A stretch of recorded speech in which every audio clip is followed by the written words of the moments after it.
This episode was pre-recorded as part of a live continuing education webinar. On-demand CEUs are still available for this presentation through AllCEUs. Register at allceus.com/counselor toolbox. I'd like to welcome everybody to today's presentation on enhancing healthy adolescent development. I am Dr. Dawn-Elise Snipes. Today, we're going to identify the developmental tasks of adolescents and what can be done to facilitate those. And basically, we know that the main developmental task is for adolescents to grow, let their brains continue to mature, as well as facilitate independence and, to a certain extent, success. We'll review unique points to remember when dealing with adolescents, identify some protective factors, antecedents to high-risk behaviors, and brainstorm ways to address these antecedents with the individual, in the school, in communities, and in families. So with adolescents, what they really are trying to do is achieve increased independence. And in order to do that, we need to help them have the skills to do it. Health literacy is really important. Having them understand where they can go to find credible information so they can take charge of their health care. And this isn't just with medical disorders. This is also with nutrition and exercise and sleep. So they have an idea or they understand the functions of their body and also how to research more so they can be as healthy and happy as possible. Activities of daily living are other things that they need in order to achieve increased independence. Some of these things we take for granted, like doing the laundry. I just took for granted that my son had watched me do it enough times he knew how to do it, but that wasn't really the case. So we need to make sure that youth have the skills, and there are actually, they call them adulting classes that you can find videos online, but you can also find face-to-face classes for adults, or I'm sorry, for adolescents, that teach them the basic skills they need, from doing laundry to cooking to grocery shopping to setting a budget, paying bills, all that stuff that way back in the day we used to learn in home economics. But activities of daily living are really important because it's hard for them to fledge if they don't have the tools. They need financial literacy to understand, what a credit card is, what a checking account is, what a debit card is, and how to, make all those things work so they can stay financially above water as they become more independent. And they need opportunities to practice all this stuff. It's kind of not fair if we take kids and maybe we teach them this information as they're growing up, but they never get a chance to practice. Then as soon as they turn 18 or 22 or whatever it is, when you push them out the door, you're just like, well, you have the skills, good luck. We want to let them practice these things. So giving them opportunities in the home, giving them opportunities at school, and giving them opportunities in the community to practice all of these things. And there's a lot of different ways we can do this. At home, we can encourage kids to help us make menus. We can, and when I say kids, I'm thinking, even before adolescence, in those tween years, having them get interested in learning about exercise and what's important about exercise, encouraging them to come up with a lot of different things that they can do, as opposed to just going to the gym or just eating, broccoli or whatever it is. So they learn how to do the research. We want to give them these opportunities, and volunteer opportunities in the community are also helpful. I know a lot of animal shelters regularly need somebody to help with the laundry, to, wash the blankets and stuff that the animals sleep on. Is it the same as, washing a silk blouse? No. Of course, you would dry clean that, but I digress. You can tell I don't have many silk blouses. But it gives them the opportunity to get used to using the washing machine and learning how to get stains out and things like that. So if there are opportunities we can provide for them. Forming an identity with a core set of values and beliefs is another aspect of adolescence, and that comes straight from Erickson's stages. They're trying to figure out who they are. They're starting to individuate, which comes with independence, but then they need to figure out who they are and what they stand for. So they need education and exposure to different points of view, to different information, to well-rounded, arrays of information, so they can learn and establish their own set of values. In order to do that, they need a safe place to explore these different values and beliefs where they're not going to be shut down, that this is not the party line, where they're going to be allowed to, I don't want to say argue their beliefs, but assert their beliefs and why they believe what they believe, and encourage to develop a rationale. I don't have a problem if, when my children disagree with my point of view on things. However, I want to know why. You believe this, okay, why is it that you believe what you believe? And it's not that I'm trying to change their minds and pick apart all their reasoning, but I want to know that they have made a thoughtful consideration of their point of view on things. And we need to encourage this from the very beginning.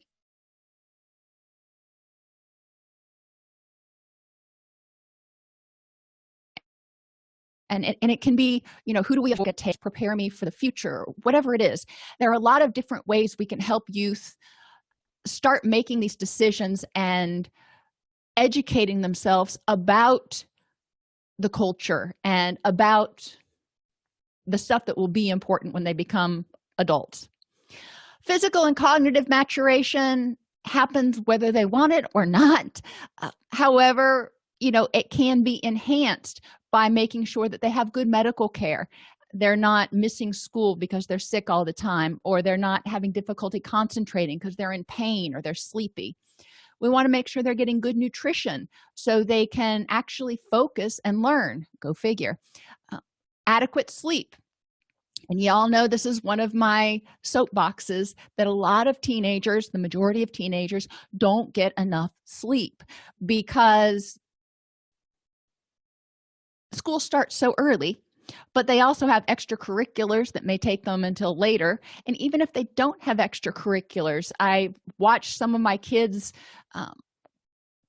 friends, and they will come home and they will be doing homework until 8, 9, 10 o'clock at night. And it's not that they are lollygagging or taking lots of breaks. They just have that much homework. So they're not getting enough sleep if they're actually getting all their homework done. We want to make sure they have a sense of safety, and that's emotional and physical safety. Coping skills to deal with life on life's terms. Sometimes they're going to disagree with people. Sometimes they're not going to like the outcome of something. Sometimes life's going to hand them lemons, and we need to make sure that they have the distress tolerance skills to handle the immediate dysphoria, but also coping skills to figure out what to do with it. Okay, and in acceptance and commitment therapy, there's that radical acceptance of this is what it is what it is right now. What can I do to improve the next moment? And we want to make sure they have resiliency skills, and we're going to talk more about all these things as we go through the presentation. Youth in adolescence need to establish meaningful relationships, not necessarily their forever partner, but they need to start developing the ability to communicate, to develop certain levels of intimacy and trust with other people.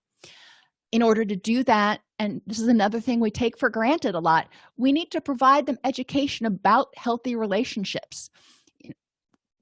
As my children have grown up, they've had different relationships with people, and we've talked about them periodically as problems happen or whatever, about how do you feel about this relationship, what can you do to handle this problem, so they start understanding that people can't read their mind. They can't expect other people to they can't expect to read other people's minds. And what do healthy boundaries look like, emotional and physical? And they need opportunities to forge relationships. So, if they're at school, great. If, where else can they forge relationships? Maybe they don't like the kids they go to school with for some reason or another.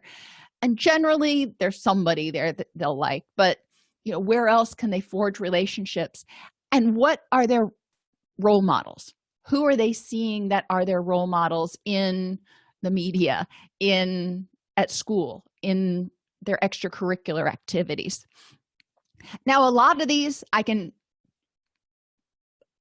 am going to assume, I'm going to try to read your minds right now and think that a lot of these you're saying, well, that's great if their parents can teach them these things, but most of their parents don't have these skills.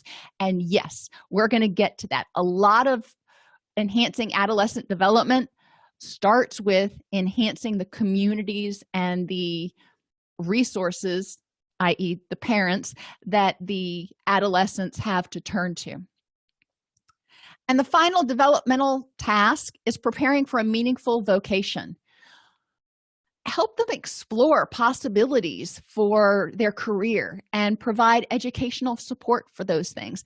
Not everybody wants to go on to college for 4 years for undergrad and then another 2 or 3 years for graduate school and yada yada. Not everybody wants to go to college at all, and that's okay.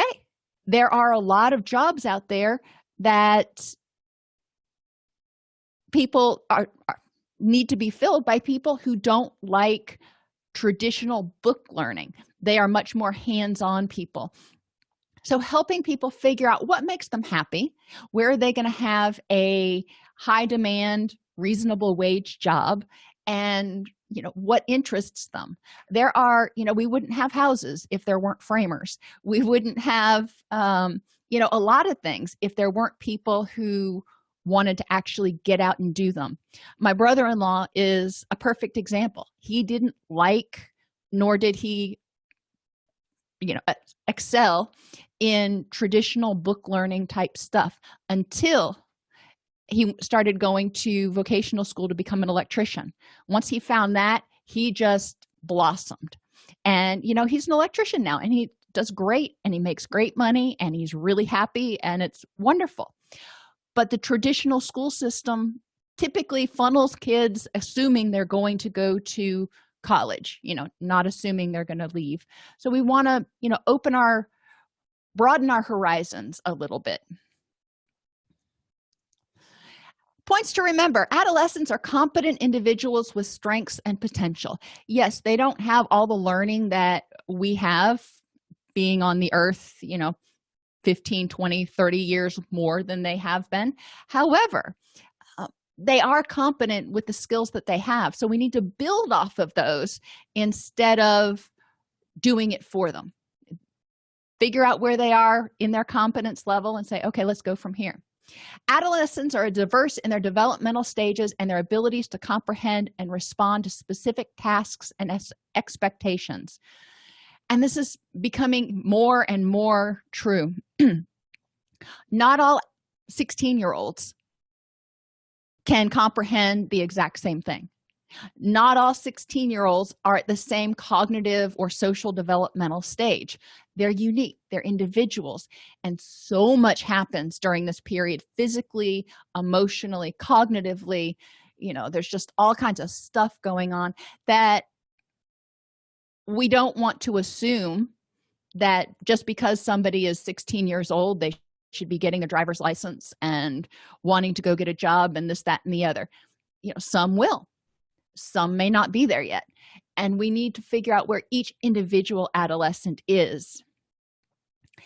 Adolescent behavior is meaningful to the adolescent. Well, go figure. Our behaviors are meaningful to us. So we want to step back if the adolescent is doing something we don't like for some reason, to try to figure out why it's meaningful. My son, I'll give you an example, was in his last year of high school.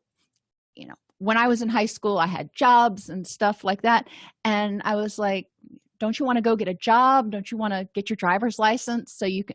He's like, no, I'm getting ready to start college in 8 months, and I want to enjoy being a kid as long as I can. Okay, well, there you go. That his behavior was meaningful to him. He wanted to do what he was doing and didn't have the desire, and he didn't have the need to go do what I wanted him to do. And that was fine. So we need to look at, why is this behavior meaningful to the adolescent? Why are they doing what they're doing? If an adolescent is skipping school, being truant, whatever, we want to look at that and say, why is this happening? And what is the adolescent trying to communicate to us? Are we not teaching them in a way that is meaningful? Are we not teaching stuff that is meaningful? Not all kids, a lot of children, when they go through, and adolescents, when they go through certain classes, will come home, at least, and I know mine did, would come home and be like, how am I ever going to use this again? This is just stupid that I'm having to learn this for the 3rd year in a row. And they would get sort of resistant to doing certain activities. And it's important to understand that their resistance, remember, resistance is the refusal to do something that is less rewarding than the alternative. They didn't see the benefit to it. So we want to always look at behavior in terms of, what is this person communicating to me? Adolescents want to belong. They wish to participate in decisions and have a voice about issues that affect their lives. They don't want to be, for the most part, told what to do all the time. The context of an adolescent's environment, family, school, peers, their culture, ethnic group, neighborhood, and community, should always be considered. We need to look at this big, broad biopsychosocial thing. You can have youth who individually have a lot of strengths, but they also may be in an environment that is impoverished and they don't have a lot of opportunities. So their growth may be slowed because of their environment. Likewise, you could have a youth that has all the opportunities in the world, but they don't have the same cognitive talents as other students. So they may also, be lagging in certain areas. So what do we do with that adolescent? For the first adolescent, we enhance their environment as much as we can to give them every opportunity. For the second adolescent, we need to look and say, okay, if this person is struggling cognitively, what can we do to bolster their environment to make it more meaningful to them? We want to build on adolescents' strengths instead of always going from a deficit perspective. You need to learn this. You need to have this. What do you enjoy? Let's build off of that. What are you good at? Let's build off of that. Much of the morbidity and mortality during adolescence is related to unhealthy or risky behaviors such as smoking, drinking and driving, unprotected sex, drug use, and violence. Adolescents who engage in one risky behavior are, no surprise, more likely to engage in others. If they're willing to engage in drinking and driving, for example, then they might be more willing to engage in other risky behaviors. One of the things the research has shown, and it makes sense, we want to focus on the antecedents of the high-risk behavior more than the behavior itself. Instead of waiting till they're already smoking and go, okay, let's talk about smoking cessation, we want to look at, why did you start smoking in the first place and how could we have prevented it? Prevention is, an ounce of prevention is worth a pound of cure, as they say.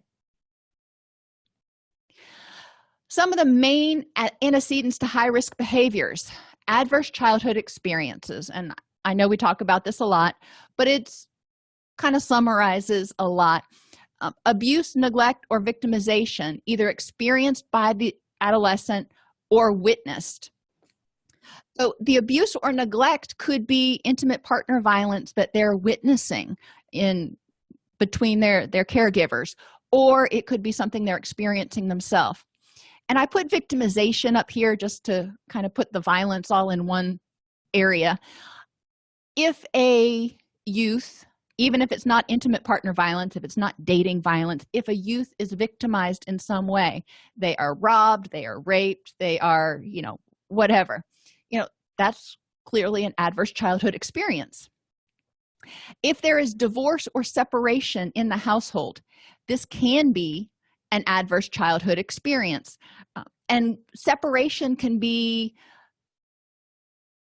marital separation, or it can be because a caregiver was arrested and goes to jail, or it could be because a caregiver is in the military and goes, it is deployed for 18 months or 2 years. Does it mean that any child that comes from a family where there's divorce or separation is going to be traumatized? No. Again, you want to look at that biopsychosocial environment. Did they have supports to deal with it when it happened? Did they understand what was going on? And did they feel safe and secure after it happened?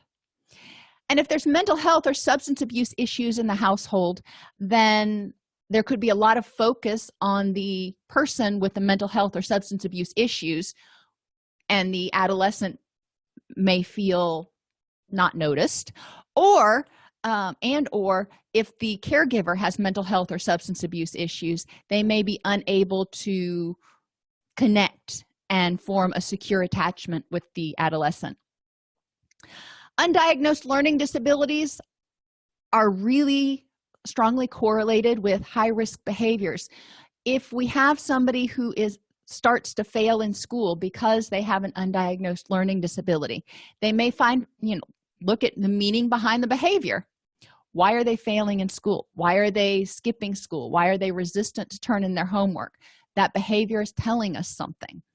And youth with undiagnosed learning disabilities who start to fail in school because they either are having difficulty doing the homework or they're not understanding the homework often take a hit to their self-esteem and react in other ways in order to feel like they're have control over something, or in order to feel accepted, because they're being rejected, if you will, if you want to think about it that way. They're being rejected by the school. We want to make sure that we are carefully assessing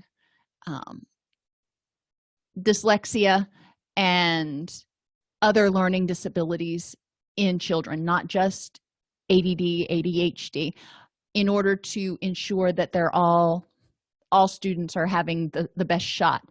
There are also a lot of people who don't learn, and a lot of cultures where people typically don't learn as well from a written standpoint. They do better because it's an auditory culture, and vice versa. There are people who do not function nearly as well by just hearing stuff. They need to have it written down so they can read it.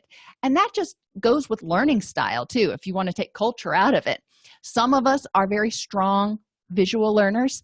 Others are auditory. My daughter, you say something, she will remember it for 20 years. But if she reads something, it doesn't sink in quite as well. I'm just the opposite. I can read something and I've got it. I'll remember it. But sitting in a lecture did nothing for me. So it was important for me to learn how to work within my own learning preferences. Academic failure, as I said, is a greater risk factor for later adolescent drinking and high-risk behaviors than high-risk behaviors or adolescent drinking are for later academic failure. So let's just kind of weave that out. Basically, if an adolescent starts drinking or engaging in high-risk behaviors, could it potentially lead to academic failure? Yeah, sure. However, there's a much stronger correlation between the youth failing first and then starting to develop high-risk behaviors. So we want to make sure that we are engaging the student in the school and in the learning process. So let's talk about addressing antecedents really quick. Abuse, neglect, and victimization. We need to address intimate partner violence in the community, whether it's youth dating violence or household violence, anything that qualifies as intimate partner violence. And that can be done through community advocacy, that can be done through education programs in the school, that can be done through programs in churches and community centers, that can be done through even education via news programs. I mean, it's limitless how this information and how these resources can be disseminated. It's just based on what your community uses. Does your community still read a hard copy print paper? Okay, well, let's get a column in there on healthy relationships and resources for intimate partner violence prevention. If they are more YouTube oriented, well, then let's have a YouTube channel. If they watch the news, have the local news do something on it. Just being plugged into your particular community is really important. Health programs at schools are really important. We want to enhance parent support and education so parents know about the warning signs. They can see signs of intimate partner violence. They also are provided education and parent resources so they don't become abusive or neglectful parents. A lot of parents don't intend to become abusive or neglectful. When you look at the parent, they're struggling. They have a child and they are having difficulty dealing with their own stuff, and they have no patience and they don't know how to parent. And partly because they were never taught how to parent. So we want to make sure that resources are available in a way that people are going to consume them. If you force people, if you say there's a class down at the community center that meets at 6 p.m. every Wednesday, well, that's great. A lot of people are not going to go because they have other commitments, because they don't want to sit through a class, whatever. So how else can you get that information to them? And we go back to PDFs on the website, handouts at the doctor's office, YouTube videos, just brainstorming. And we want to enhance protective factors against mental health and substance abuse. Other antecedents include divorce and separation. So we want to provide support in family court for joint custody arrangements when appropriate. Obviously, sometimes that's not a good thing, but if it's appropriate, one of the big buffers against children experiencing trauma from a separation is the amount of contact they're able to have, or whether they feel abandoned by the caregiver that leaves. So if there's support for joint custody, then that's great. And if there's information about blended families and parental emotional support after a divorce or separation, and again, we're also talking about deployment and other things, the parent with main custody can experience grief and depression and anxiety and frustration and all those dysphoric feelings, which can negatively impact the parent-child bond. Encouraging or ensuring that families have access to ongoing emotional support after a separation is important. For mental health and substance abuse issues, ensure adequate resources are available and accessible for mental health and substance abuse. We're going to talk more about that. Screen early and often for learning disabilities and autism spectrum disorders. And when I say early and often, I don't mean high school. I mean starting with the pediatric checkups at 6 weeks, 3 months, however often they happen. It's been a long time since I had a little kid. Making sure you're screening for signs of any sort of developmental delay and engaging the early steps program as soon as possible to do an assessment if there's even a hint that there might be a problem. And every state has an early steps program to provide early intervention for developmental delays.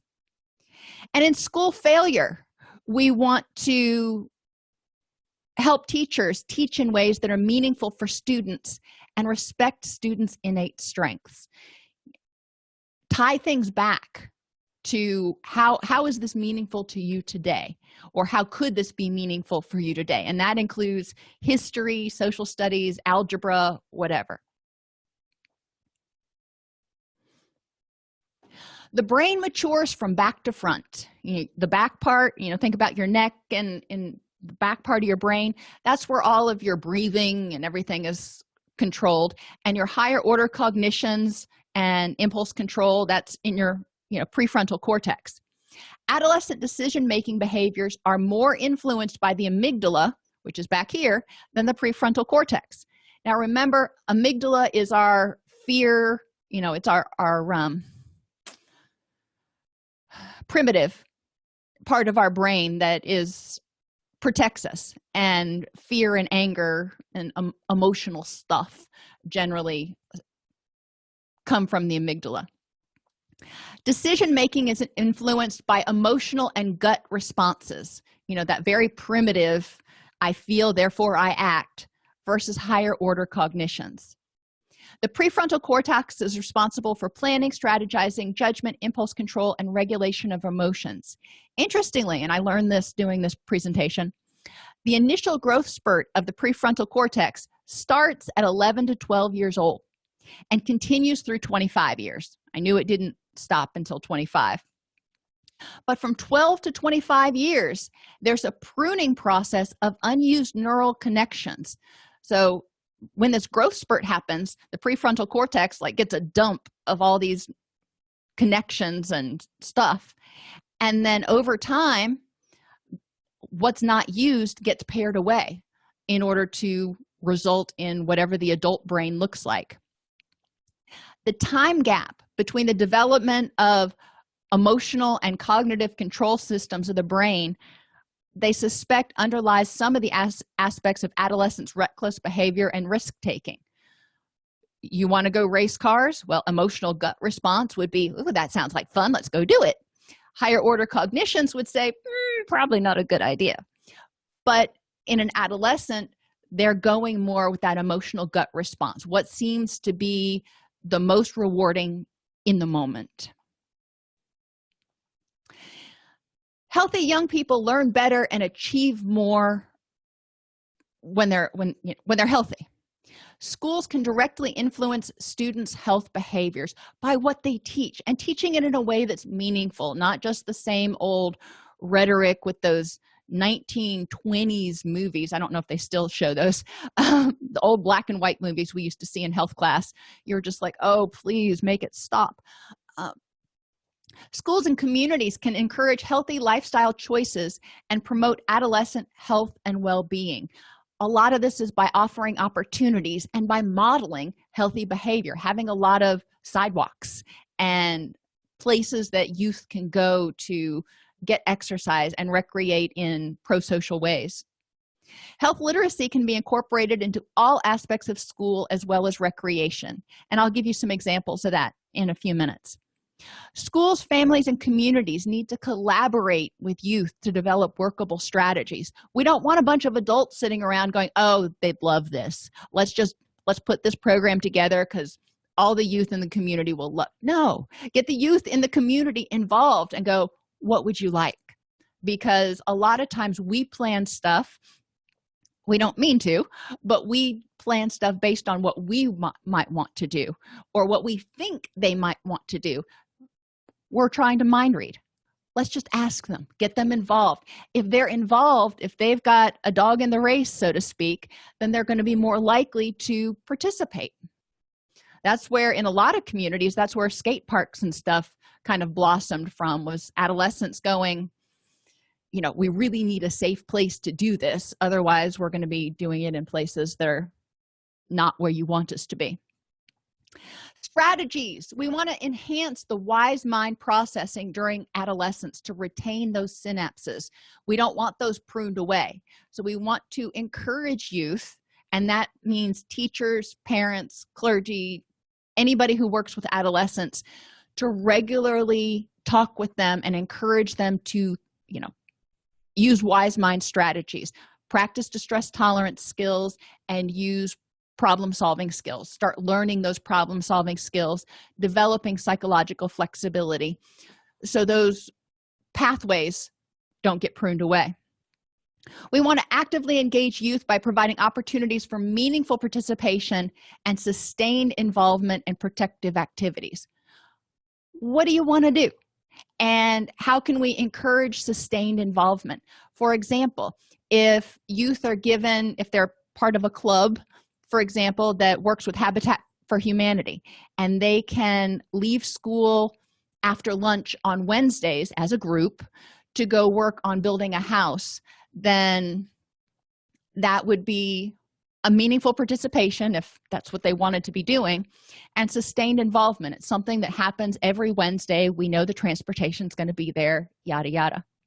We want to help them develop resiliency skills and enhance protective factors. And you may be saying, well, what are those? We're getting there. Protective factors, family support. We need to know, even if the family doesn't have all the resources and all the tools, we need to know that the family's on board and they're supportive of this process. We want to encourage positive family communication. And, some of that comes from, if you have families that don't have these skills, then unfortunately, the adolescent may need to model those in the family relationship. But hopefully, community centers and programs and wherever people gather, I always go back to religious institutions where people gather, will talk about positive family communication and help people learn how to do it. Clear and consistent boundaries and expectations are really important at school, at home, in the community. Youth need to know what they can and cannot do. We all are hemmed in to a certain extent by boundaries. Other adult relationships are really important. Adult relationships other than just with the caregivers, with family members, with other adults in the neighborhood, with teachers. And I'm not talking about teachers taking kids out for lunch or something. No, that's not what I'm talking about. What I'm talking about is adolescents feeling like they can go to the school counselor and talk to that person and be heard. They can go to their pastor. They can go to the neighbor 2 doors down and talk to them or bounce something off of them to get different points of view. Because remember, they're forming their own value system at this point. So they may go, okay, well, I've heard what my caregivers have to say. Let me see what somebody else has to say. And somebody else pointed out earlier that youth can often go online and always go online and find someone on YouTube who will espouse their same value system. Whether that's good or bad, they can find somebody who has a similar mindset. We want to encourage them to not only learn about that mindset, but learn about, opposing points of view and then make their decision. And sometimes they'll land in the middle. Sometimes they'll stay right where they were, and sometimes they'll, completely change. We need to encourage them to expose themselves to those other points of view. We want to encourage them to develop relationships with other people, with children, other adolescents that are in the community. And connection to the family, school, and community are also important. Youth need to be provided opportunities to be useful resources, not just there, not just decoration. We've got this program for kids. We want them involved, leading the program, doing something meaningful to them. And youth feel emotionally and physically safe. If they have education about planning and decision making, that's a protective factor. And resiliency, I told you we would get here. We want to develop these skills in youth: problem solving, efficacy, social support, communication skills, mindfulness and self-awareness, and self-esteem. If youth have these resiliency skills, they are going to be much better armed to deal with life on life's terms. Distress tolerance skills, resistance and refusal skills, a positive view of the future, and cultural competence all go into protective factors. And you can look at these protective factors. You can take it to the school board. You can take it to the recreation center in the community. You can take it to the county commission, and you can say, all right, how can we start developing these things in youth? When we engage youth, and this is, I thought, was an interesting graphic. Level 1 is manipulation. I will give you X if you participate. The youth doesn't want to do it, but they're doing it for a reward. Level 2 is decoration. We're saying we've got this youth program going, and it's a bunch of adults, but there are some youth just sprinkled in so we can say that we're doing a youth program. Tokenism is a little bit more involved than decoration, but still the youth are just there. They may be given a token position, but they don't really have a whole lot of say in anything. Level 4, they're assigned but informed. They're being told that they need to participate in this committee, but they're informed about what's going on. They're starting to get a little bit more of a say. Level 5 is where we start getting meaningful participation. The youth are consulted about what might happen, what would you like, what would help, and they're informed about what other people's positions are. Level 6 is adult-initiated and shared decisions with youth. Level 7 is youth-initiated and directed. And level 8 is youth-initiated and shared decisions with adults. So each level, the youth are getting more and more responsibility. Most youth are going to start out at an assigned but informed place because they're not ready to take on leadership roles.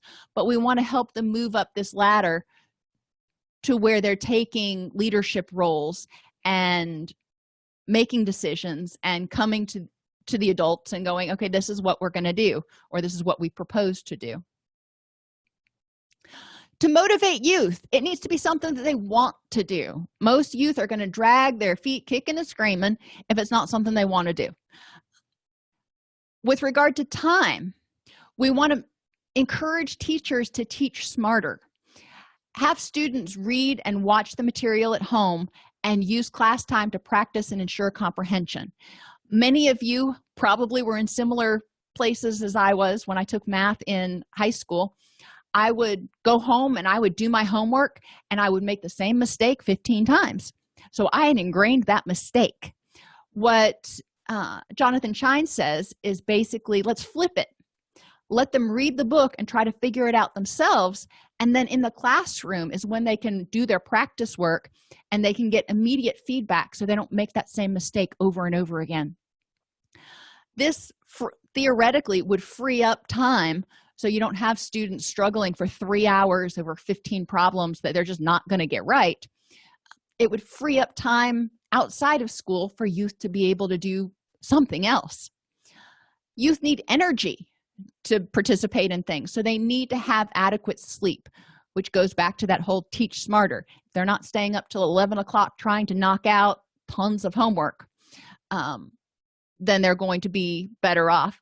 And we want to make sure that they have access to essential nutrition. A lot of school programs exist now for breakfast in the morning to make sure students get started off on the right foot. They need to have resources such as transportation to activities and the ability to earn money to afford activities. So there needs to be, not all parents can just hand over 20 bucks and say, go to the movies. Youth may need the ability to get a job, whether that's mowing lawns or working at an actual business or whatever the case may be. They need rewards. Financial rewards are handy, but not always the be-all end-all. Getting time off from school for community service activities can be another reward, or having alternate study halls where everybody who's involved in a project has this alternate study hall instead of having to do something inherently boring. Involve youth in the development of health promotional strategies. Ask them, what would encourage you to exercise? What types of activities? Do you want skate parks, basketball courts, walking trails, indoor recreation? What sorts of incentives might get you to get off the computer and exercise? And even some of the computer games now are movement oriented, like the Xbox 360. So if we set that up as an indoor recreation sort of thing, what types of things would you use? What sorts of incentives would you want? And what obstacles do you see preventing you from participating in these activities? Transportation, okay, how might we work that out? Cost, safety. Brainstorm these things in order to make sure that you're presenting a valid and useful intervention. Same thing when it comes to alcohol and drugs. Ask the youth, what are the benefits to use? We need to understand that there are benefits or they wouldn't be doing it. Why are you drinking? What are the drawbacks to use as you see them? And what are the alternatives to use as you see them? This can provide us information about education they need, but it can also provide us information about reasons they may be engaging in alcohol or drug use, so we can start brainstorming interventions. And it's going to be different for different places. I know one community that I worked in was a very rural community, and a youth that I worked with told me one time, yeah, we all meet in this particular store's parking lot every Friday and we smoke marijuana and drink because there's nothing else to do in this town, and that's the only fun thing we've got. Like, okay, well, that gives me some information. Now I know why you do it. It's not that you're escaping this oppressive pain or something. You're bored, and that continued use causes other problems, we know, but that helped me. And at that point, the next step would have been to try to figure out, what would you like to do instead? Use the media. Actors, athletes, and persons who are important to the youth are good at communicating messages to them. They'll listen to them. As parents or caregivers, a lot of times we are way down there on the pecking order. Provide incentives for submitting pro-social memes to a moderated account at the school or the church, not pictures. I don't want this to be a picture gallery, but pro-social memes that have positive sayings in them. Encourage students to write letters to producers of network shows indicating their preferences. What is it that we would like to see more of that's pro-social? Encourage parents and community members to write letters to producers regarding pro-social messages we want communicated. And work with local news media, TV, print, and radio to offer education on health literacy, parenting, and mental health promotion. Youth engagement programs can facilitate positive youth development by providing opportunities for skill development and capacity building, providing opportunities for leadership, encouraging reflection on identity, and developing social awareness. In order to transform our youth into leaders, though, remember that ladder I showed you? It's a stepping process. We need to permit youth to self-select for participation. They need to actually want to do it, not just be told you're going to. Respect and consider youth's power and experiences. Don't give them too much and go, all right, you want to do this? Here, make it happen. That may be too much for youth to do initially. They may need some scaffolding. They may need some assistance figuring out, okay, here's a problem. How do we problem solve? How do we come up with a proposal? Provide frequent and diverse leadership opportunities within the organization and community. So that can be at school, at religious institutions, in the rec center. Ensure opportunities are available for all youth, including high-risk youth. We don't want to have high-risk youth forgotten about because they can't get transportation to the local community center or whatever. We want to make sure that we're including the high-risk youth. Develop an understanding of differences in cultural expression of leadership behaviors. Allow youth to take on responsibilities and leadership roles without expectations of perfection. We aren't perfect when we take on leadership roles. We certainly shouldn't expect it of adolescents. Offer opportunities that encompass non-traditional leadership activities such as volunteering or being a student assistant. So they're working with people. And evaluate and explore youth's perspectives and beliefs about leaders and leadership. In order to do all this, we need to create a welcoming, safe environment and encourage meaningful participation and engagement. I know I've said that like 5 times now. We want to make sure there's equitable power sharing between youth and adults. We don't want to just throw out there and say good luck, but likewise, we don't want to just have them sit there as a token and tell them what's going to happen. We want to have a power sharing, and as they've developed the skills to take on a more of a leadership role, the adults back out a little bit more. We want to engage them in critical reflection on interpersonal and socio-political processes. So how is this going to affect things? And what's going to happen if we create this skate park? Or what's going to happen if we create this policy where people can leave campus for half a day to go volunteer? We want to encourage them to participate in socio-political processes to affect change and integrate individual and community level empowerment. We want to encourage them to become empowered as an individual to try things, but also to step out into the community and go, something needs to change here. So as an individual, how can I mobilize change in my community? Proactive approaches. Proactively develop emotional, cognitive, interpersonal, and physical assets of youth. Identify things that make them happy. That's one of the things. So in math, you can teach them, instead of just teaching the rote curriculum, you can, whatever you're teaching, link it back to helping them learn how to budget for things they want, or financial management for the future. Or if they like cooking, you can help them relate it to fractions or what have you to cooking. Research, learning about something they're interested in. In English class, they can write a paper about something that they love, and they can do it from a persuasive point of view, an entertaining point of view, or an educational, informative point of view. In science, they can explore the fun side of science, encourage youth to identify ways to make learning a topic enjoyable. So if you're going to learn, I loved teaching Newton's laws to my son. That was one of the most fun units that I ever did. But encourage youth to look at the unit and say, okay, how can we teach this? How can we relate this to real life and make it enjoyable? At home, students can be encouraged to do one thing daily for 30 to 60 minutes that makes them happy.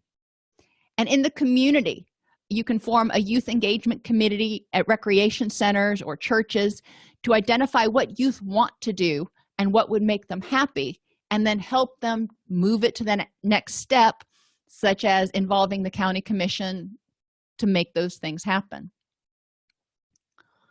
We want to teach them the ability to use psychological flexibility to deal with distress. In social studies, they can explore the current news and help students use psychological flexibility and problem solving to address current socio-political issues. Before exams, and I remember working with students before exams, some of them would start literally pulling out their eyebrow hairs because they would get so stressed before the state exams every year.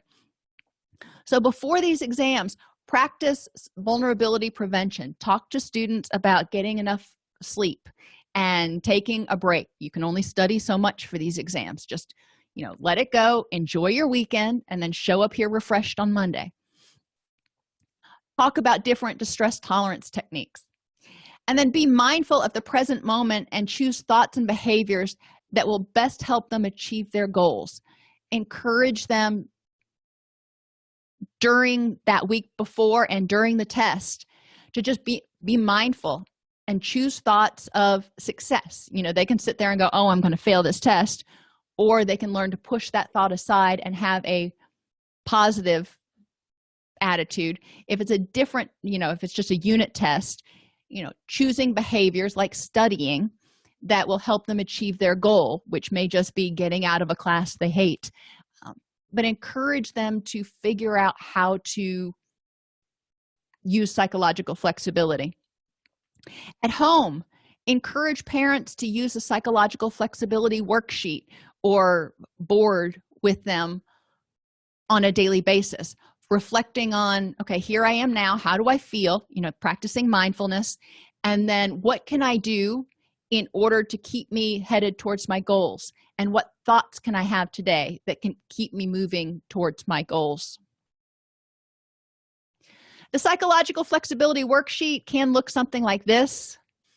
Thoughts, feelings, and behaviors that do not solve the problem is on the left side, and it can be things like complaining, sleeping, drinking, smoking, eating, blah, blah. And then on the right side, thoughts, feelings, and behaviors that could help solve the problem. Just encourage, it's like a pro and con list. Encourage youth to start making these lists so they can see their options, and then they can make conscious choices. They may not make the choices that you want them to make, but they can make conscious choices about what to do once they have it, right in front of their eyes. To teach effective problem-solving skills in math, encourage them. How can you figure out how to solve this problem? Remember the whole 2 trains leave the station, both heading in opposite directions at 65 miles an hour. When are they going to pass or whatever? I used to hate those. Encourage them to, or teachers can start using more present-focused problems. And, how could you solve this mathematical problem? Or, encouraging them to think instead of just spoon-feeding them and saying, well, this is what you do, and this is the next step, and this is the next step, and feeding it to them without making them think. Because a lot of times they think they understand what's going on, but then they get home and they're like, I have no clue what I'm doing. In science, use a lot of experimentation, and it can be fun things. For little kids or younger middle school type students, how can you make bath bombs? Those are the little fizzy things you put in the bath. How can you get Kool-Aid off of a shirt? How can you get a balloon to stick to your head? And when you get into, upper grades, there are other things, but there are a lot of things that you can do and a lot of fun ways to teach concepts. In English, have them write a paper or have a panel discussion on how social media bullying can be prevented, or the best way to deal with manipulative people. These are all problem-solving skills. You're encouraging them to think about, how could we solve this problem? And this link, I'm going to see if I can get it to open while we're waiting, takes you to a bunch of really awesome prompts. Relationship topics, how is texting affected face-to-face relationships, yada yada. Social problems. I mean, tons and tons of discussion topics for a paper or a panel discussion. At home, encourage the use of negotiating and scaffolding. Children and youth are not necessarily going to have all the answers, but they may be able to get it halfway. And then you start saying, okay, now how can you finish this task, whatever you're doing? In my house, we just had a plumbing leak.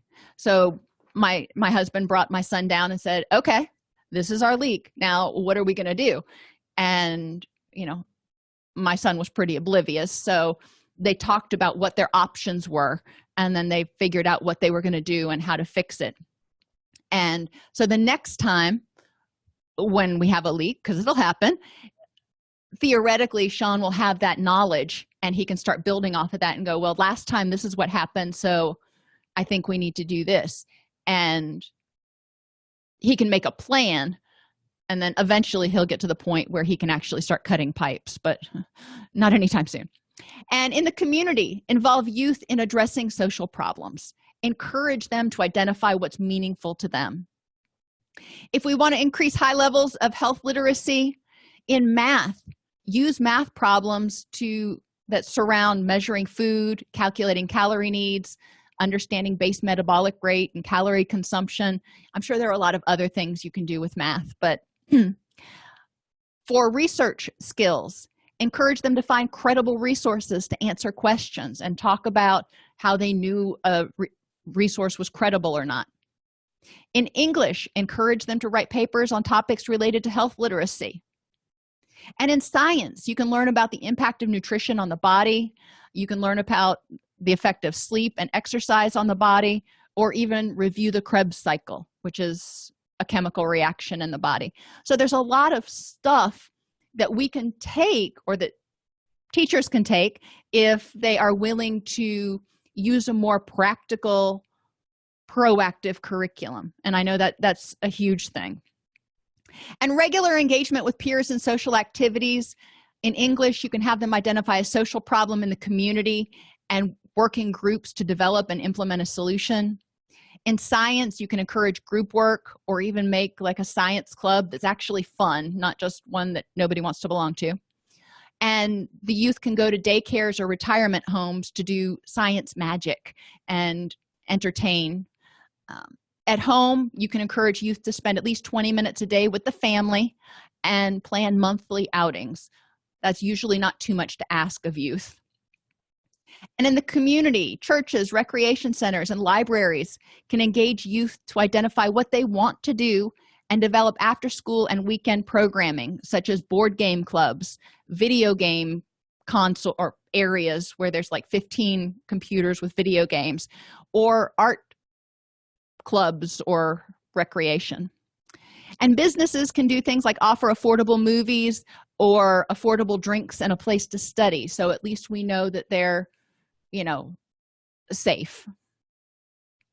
Enhancing adolescent involvement means preventing adverse childhood experiences, ensuring adequate growth and development, and enhancing protective factors in the person, home, school, and community. Strategies include involving community groups, recreation centers, and businesses in providing opportunities for youth recreation and leadership. Working with schools to adjust curriculum to teach skills necessary for success, including resiliency skills, health literacy, and mental health promotion. Ensuring families have access to the resources they need to create a safe and nurturing environment. And involving youth in identifying problems, challenges, and gaps in resources and incentives for participation. I know that was a lot of stuff, and I know a lot of us, that is not in our typical 40-hour duties as assigned. However, if we want to think from a prevention standpoint, what would help?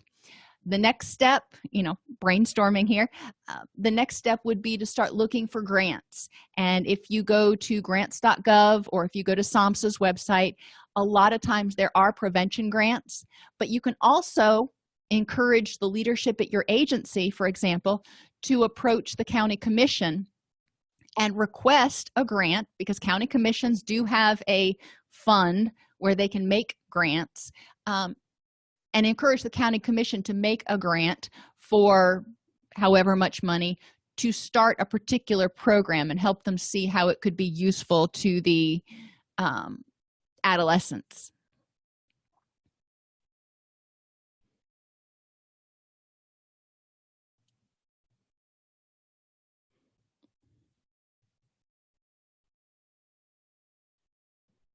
And sometimes county commissions will actually fund for a limited period, maybe 1 or 2 years, an actual prevention director that will spearhead some of these programs and start helping them get started. Other times it takes a grassroots committee of different people in the community getting together going, okay, how are we going to address this? But I know when I was a supervisor, those committees used to be other duties as assigned. I would be on 3 or 4 committees at any one time, and it's part of your job, but it was something I could do because I wasn't hamstrung by having to have 30 billable hours a week. So anyhow, I thank you all for being here today, and I hope you have a great rest of the day. Please do not melt away in all of the heat. I saw a lot of you at the beginning of class were talking about how incredibly hot it is, and it is, oh my gosh. But embracing those dialectics, some of my my tomatoes are just ripening like crazy right now, which is good because I've been able to make multiple batches of bruschetta. But that's one of my little guilty pleasures. Have a great day, and I will see you next time. Between writing notes, filing insurance claims, and scheduling with clients, it can be hard to stay organized. That's why I recommend Therapy Notes. Their easy-to-use platform lets you manage your practice securely and efficiently. Visit therapynotes.com to get 2 free months of Therapy Notes by just using the promo code CEU when you sign up for a free trial at therapynotes.com.